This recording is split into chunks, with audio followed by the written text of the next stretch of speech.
Баршаңызға қайырлы күн достар. Менің арнама қош келдіңіздер. Бүгін біз осындай керемет картошкадан фри дайындайтын боламыз. Алдыменен менің каналыма тіркеліп, лайк басып кетуді ұмытпаңыздар. Картошкадан керемет фриді дайындау үшін алдыменен картошкамызды аламыз. Одан кейін картошкамызды қабығынан тазартамыз. Бүгін біз фри дайындау үшін 1 килодан кішкене асатын картошканы алып, оны қабығынан тазалап, мінекей немерелерім қабығынан тазалап аршып жатыр. Барлығын аршып болғаннан кейін осы картошкаларды жуып, тазалап, одан кейін соломка етіп турайтын боламыз.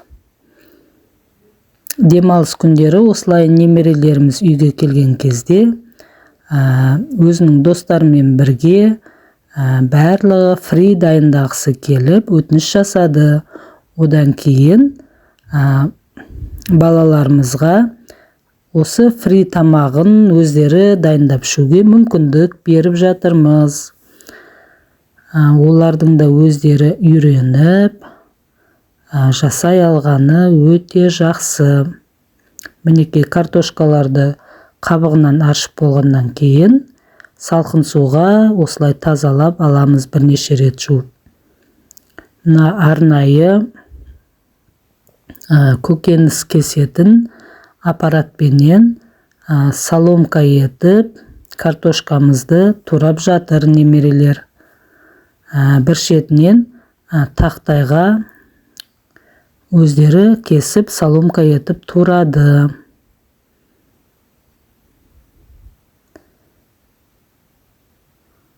Сөйтіп, барлығы жабылып турап, бір демде осылайша картошканы турап алды.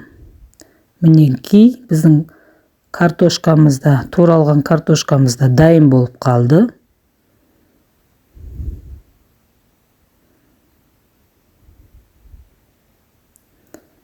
Бұл картошкадан жасалған фриді балаларымыз өте жақсы көреді.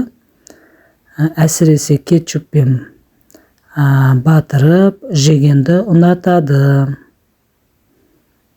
Ал өздері дайындап жегенде бұл тағам балалар өте дәмді болып көрінеді. Өздерінің жасаған тамағын өздері қуанып отырып, көңілденіп отырып, өте жақсы жейді.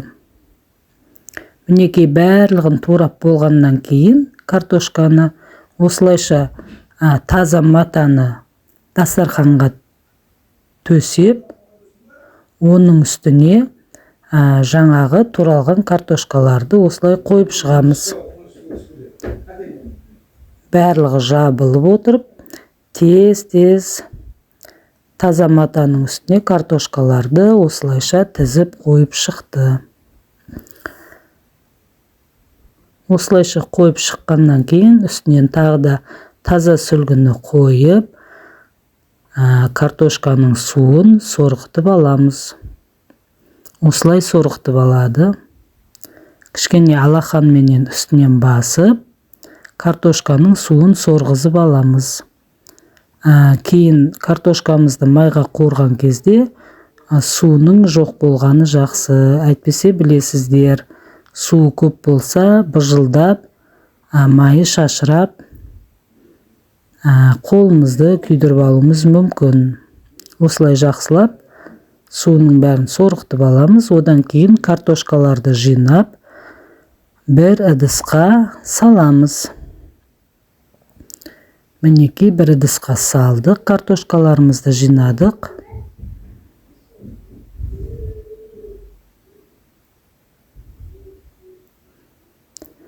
Енді отқа қоямыз табамызды.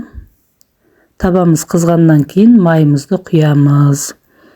Енді бұл жерде картошканы өзім қуырып беремін. Өйткені майға жақындатқанға қорқамын, өйткені балалар әлі кішкентай. Майды көбірек құямыз табаға. Мінекей кішкене жарды белінен келетіндей етіп, табаның майды көбірек құйдым.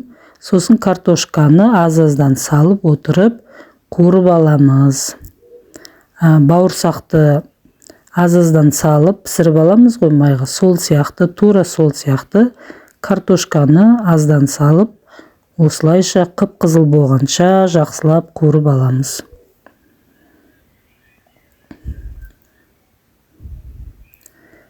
Картошкаларды қозғаған кезде майдың ішіне батып, еркін осылай қозғалу керек. Сол кезде біздің картошкамыз әдемі болып, қыртылдақ болып, өте әдемі болып, осылай қып-қызыл болып піседі, кіртілдек болып. Кішкене ұзағырақ пісіреміз. Сол кезде картошкамыздың ортасы да таза пісетін болады. Одан кейін сүзгішпенен картошкаларымызды сүзіп аламыз майдан. Сөйтіп қалған картошкаларды бірінен кейін бірін салып, осылайша аз-аздан салып, барлығын қып-қызыл етіп қуырып аламыз.